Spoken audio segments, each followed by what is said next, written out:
Parking lots are easy to overlook. You arrive, step out, and walk away. But late at night, they don't always feel empty. Lights flickering overhead, and figures standing where no one should be. In this video, you'll hear 3 scary horror stories that happened in parking lots, moments that started like routine stops and quickly became something far more unsettling. If you enjoy horror stories like this, like the video and subscribe. And if you want to support the channel even more, super thanks are always appreciated.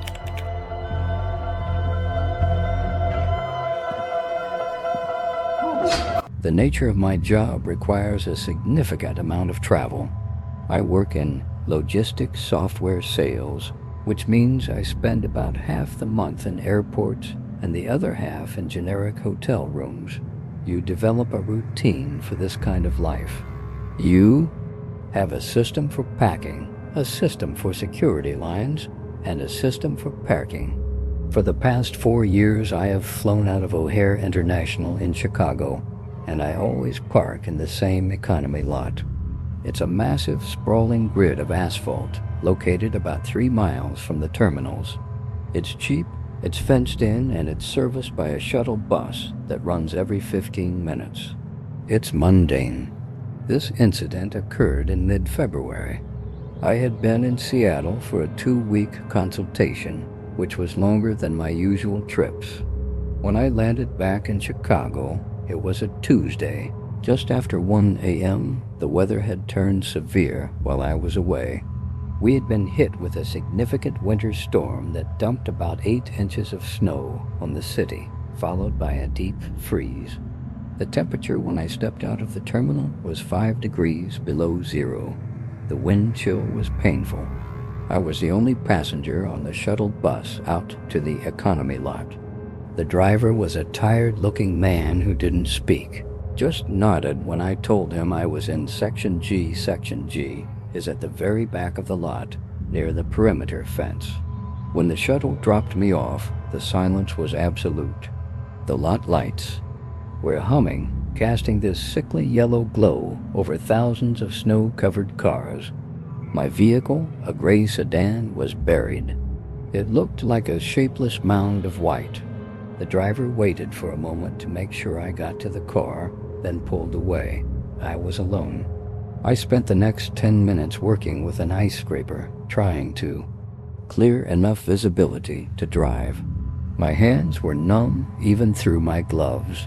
When I finally cleared the driver's side door, I pressed the unlock button on my key fob. Usually, the car gives a double chirp. This time, there was no sound. I assumed the battery in the fob was dead due to the cold. I manually inserted the key into the lock, but when I turned it, there was no resistance. The mechanism didn't. Click. I pulled the handle, and the door opened. It hadn't been locked. I stood there for a moment, the freezing wind cutting through my coat. I am very particular about my car. I know for a fact I locked it 2 weeks prior. I vividly remembered hearing the chirp as I walked to the bus stop. I leaned inside. The interior light didn't come on the car battery. It was likely dead or drained. I sat in the driver's seat, and immediately the smell hit me. It wasn't the smell of a stale car. It was organic. It smelled like fast food that had been sitting out for days, mixed with something sharper, like ammonia or unwashed clothes.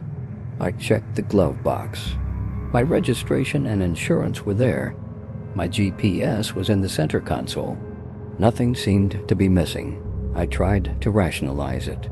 Maybe I had bumped the unlock button on the fob while walking away 2 weeks ago. Maybe a mouse had crawled into the ventilation system, explaining the smell. I just wanted to get home. I managed to get the engine to turn over after a few struggles. It sputtered to life, and I began the drive toward the exit gate. As I merged onto the expressway, the unease started to set in. It was the small things. I adjusted my rear view mirror and realized it was angled significantly downward. I am 6'2". To see out the back, I had to tilt it up almost 2 inches. Then I reached to turn on the heat. The dial was set to the maximum temperature, and the fan was on full blast. I never leave the fan on full. I hate the noise. I looked at the radio. I listened to news radio and classic rock. The display showed a preset for a static-filled AM station I had never listened to. Someone had been in my car, not just to rob it, but they had been sitting in the driver's seat long enough to adjust the mirrors and change the climate control. I felt a wave of nausea that had nothing to do with the smell. I spent the 40-minute drive home constantly checking the back seat in the mirror, terrified that I had missed something in the dark. I pulled into my garage around 2:30 a.m. I closed the garage door before I even unbuckled my seatbelt. I got out and opened the rear door to grab my laptop bag. That's when I saw the floor mats. In the back seat, the floor mats were caked with dried mud and what looked like salt stains. But the mud wasn't from the parking lot. The parking lot was paved and currently covered in clean snow. This was reddish clay, the kind you find in the forest preserves west of the city. I went to the trunk to get my suitcase. I popped the lid. My suitcase was there, pushed into the far corner, but the carpeted liner of the trunk was ruined. In the center of the trunk, there was a large, dark stain. It was about 2 feet wide, stiff, and crusty. It looked like oil at first, but the smell was metallic. It was blood, dried, old blood. Resting on top of the stain was a crumpled receipt and a small white paper bag from a pharmacy. I picked up the receipt with the tips of my fingers. It was dated 4 days ago. 4 days ago, I was in Seattle. The receipt was for bandages, peroxide, and a disposable camera. I called the police immediately. I didn't touch anything else. When the officers arrived, they took it seriously, primarily because of the blood in the trunk. They towed the car for forensic analysis. 2 days later, a detective called me with the findings. The mileage on my odometer showed that while I was away, my car had been driven nearly 400 miles. The fluid in the trunk was indeed human blood, type O negative. But the most disturbing part was what they found under the passenger seat. They found the disposable camera from the receipt. They developed the film hoping to identify the person who had been using my car. The photos weren't of the driver. They were photos of houses. Dozens of different houses in suburbs I didn't recognize. The pictures were taken from the street, likely through the car window. The final 3 pictures on the roll, however, were of my house. They were taken from my driveway. In one of them, you can see my kitchen window. The lights are on. You can see my wife standing at the sink. The police theorized that someone had been living in my car in the airport lot, using it as a mobile base to scout locations for burglaries or worse. They used the long-term lot because it was secure, anonymous, and provided hundreds of cars to choose from. They picked mine. To this day, they haven't found the person. We moved 3 months later. I couldn't live in that house knowing that. Someone had sat in my driveway in my own car watching my family while I was thousands of miles away.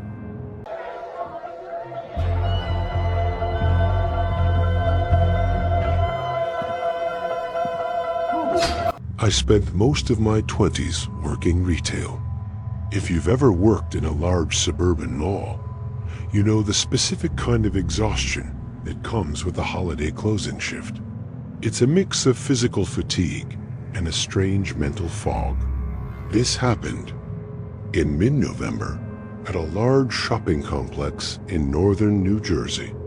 I was an assistant manager at one of the anchor department stores. On a Tuesday night, we finally finished the register counts and set the alarms around 10:45 p.m. the employee. Parking policy was strict.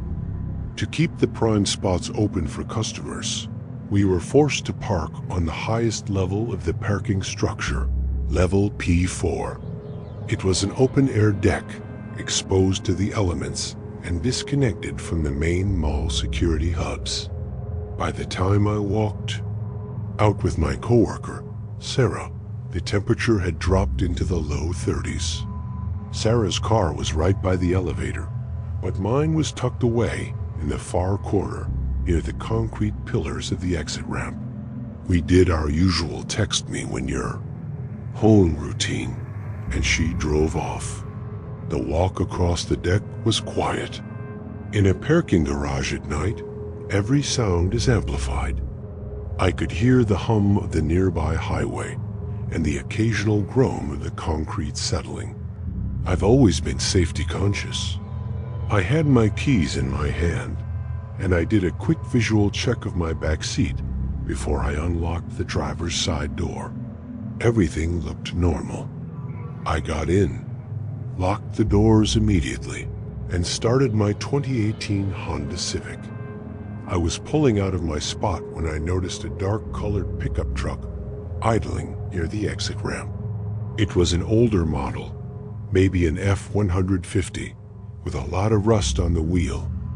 Wells, as I approached the ramp to go down to level P3, the driver of the truck stepped out.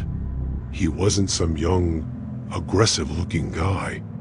He looked like someone's father, maybe 60 years old, wearing a faded Carhartt jacket and a baseball cap. He was waving his arms in a way that looked genuinely frantic. I slowed down. My windows were up and my doors were locked. He walked toward my driver's side window, keeping his hands visible. I rolled the window down just about an inch. He leaned in, his face looking pale in the yellow glow of the garage lights. He told me that as I was backing out, he saw a massive trail of sparks coming from my rear axle. He said it looked like my fuel line or a mounting bracket had snapped and was dragging on the pavement. He sounded incredibly calm and professional. He told me he was a retired mechanic and that if I tried to drive down the ramp, the friction could start a fire. He pointed to the back of my car and said he had a flashlight and a floor jack in his truck. He suggested I pull over into the dark corner by the stairwell so he could take a quick look and at least zip tie the part up so I could get home safely. For a second, I actually believed him. I started to shift the car into park. I thought about how lucky I was that a mechanic happened to be right there. But then, a small detail caught my eye. I looked at his truck. It was idling, but there were no tools in the back. The bed of the truck was completely empty, except for a large, heavy-duty moving tarp and a roll of silver duct tape sitting on the wheel well. I looked back at the man. He was still smiling, but his eyes weren't moving. He was staring past me, looking at the door lock on the passenger side. I felt a cold chill that had nothing to do with the weather. I told him I'd just call AAA and stayed in the car. His demeanor shifted instantly. The Good Samaritan act vanished. He reached for my door handle and pulled hard, then began banging on the glass with his fist. He wasn't yelling for me to be careful anymore. He was just growling, telling me to get out of the car. I didn't wait. I slammed the car into reverse, nearly hitting a concrete pillar, then swung the wheel and floored it toward the other exit. I saw him run back to his truck, but I didn't stick around to see if he followed. I drove straight to the police station in the next town over. I was shaking so hard I could barely put the car in park when I arrived. 2 officers came out to look at my car. They checked the undercarriage first. There was nothing dragging. No sparks, no loose fuel lines. My car was in perfect mechanical condition. But then, one of the officers walked around to the passenger side. He called me over and pointed to the door handle. I hadn't noticed it when I got into the car because I approached from the driver's side. Someone had placed a small, clear, plastic spacer inside the handle assembly. It was a professional-looking job. It was designed to keep the latch from fully closing. Even though my dashboard showed that all the doors were locked, the passenger door had been sitting a quarter-inch open the entire time. If I had stopped and let that man help me, or if I had sat there long enough for him to walk around the car, he could have opened that door with a single pull. The police checked the mall's security footage later that night. They saw the truck. It had been parked on P4 for over 3 hours. The footage showed the man walking through the rows of cars, systematically testing handles and applying those plastic spacers to vehicles parked in the dark corners.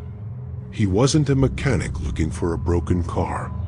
He was a predator who had spent his entire evening preparing a victim's car so that he wouldn't even have to break a window to get inside. I sold that car a week later. I couldn't sit in that seat without thinking about how close I came to letting him in.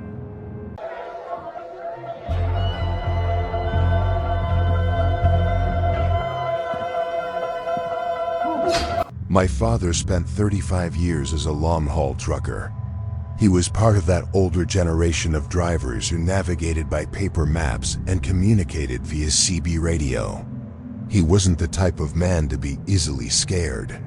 He'd driven through blizzards, in the Rockies, and handled brake failures on steep grades. But there was one specific incident from the summer of 1994 that changed him. He never stopped at rest areas after dark for the rest of his career. He was hauling a load of dry goods from San Francisco to Denver. It was a long, lonely stretch of Interstate 80 through the Nevada desert. Around 2:30 a.m., he was feeling the fatigue in his eyes and decided to pull into a remote rest area, about 50 miles outside of Wells. This wasn't a modern travel center. It was just a loop of asphalt with a small brick bathroom facility and a few concrete picnic tables. The lighting was terrible, only 2 flickering streetlights for the entire lot.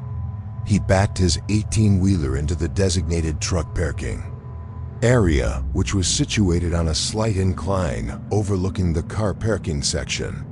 He kept the engine idling for a few minutes to let the turbo cool down. As he was sitting there, finishing the last of his lukewarm coffee, a black sedan pulled into the lot. It didn't park near the bathrooms. It pulled into the very back of the lot, away from the lights, and turned off its headlamps. 5 minutes later, a white cargo van entered the rest area. It didn't hesitate. It drove straight to the back and parked parallel to the sedan, driver side to driver side. They were so close that neither driver could have opened their door. My dad watched, thinking it was a high-volume drug deal.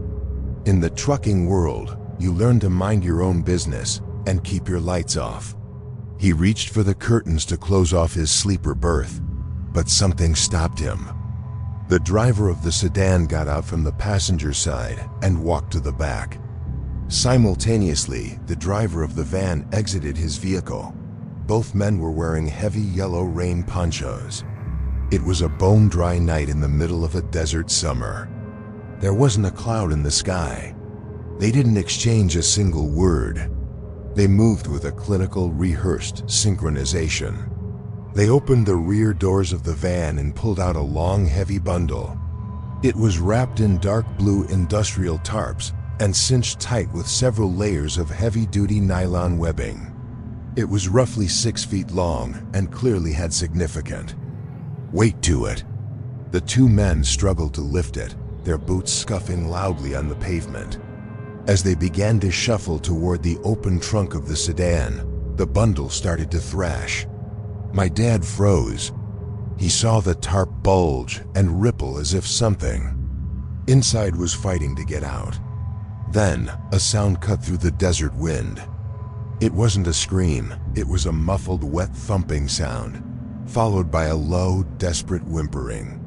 One of the men in the poncho stopped, reached into his pocket, and pulled out a heavy black object. He struck the bundle 3 times hard. The thrashing stopped immediately. The men finished loading the bundle into the trunk of the sedan. They began to pull a large plastic sheet over the interior of the trunk, likely to contain a mess. That was when the driver of the van looked up. He didn't just glance around. He methodically scanned the truck line. My dad's rig was dark, but he had a chrome visor that caught a stray glint of light from the distant bathroom lamp. The man in the yellow poncho stopped moving. He pointed a gloved hand directly at my dad's cab. He didn't say anything to his partner. He just stared. My dad knew he had been spotted. He didn't wait to see if they were armed. He threw the truck into gear and popped the air brakes. The loud shove of the airlines echoed through the quiet lot like a gunshot. He floored the accelerator, the diesel engine screaming as he tore out of the parking space. He didn't look back until he reached the highway on-ramp. In his side mirror, he saw the sedan and the van both peeling out of the rest area, but they didn't follow him onto the interstate. They both turned onto a dirt access road that led deeper into the desert scrubland.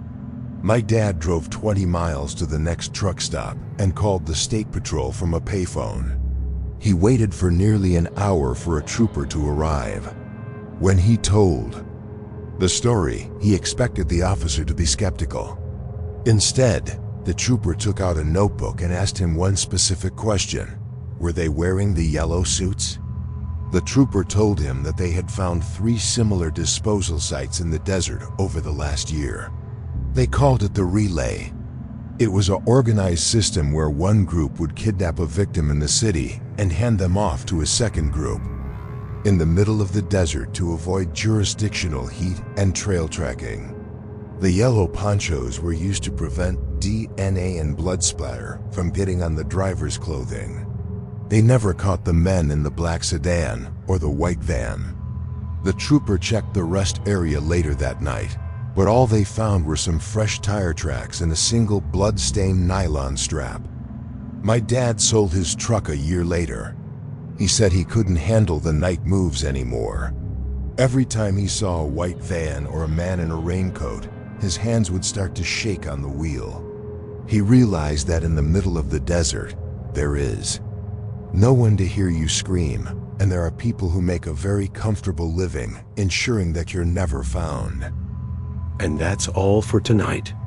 Remember, the most terrifying monsters are the ones that look just like us. The ones who might even live right next door. If these stories serve as a good reminder to trust your instincts, then show your support and like and subscribe. Hitting that bell means you'll get a warning before the next nightmare begins. Sleep well, if you can.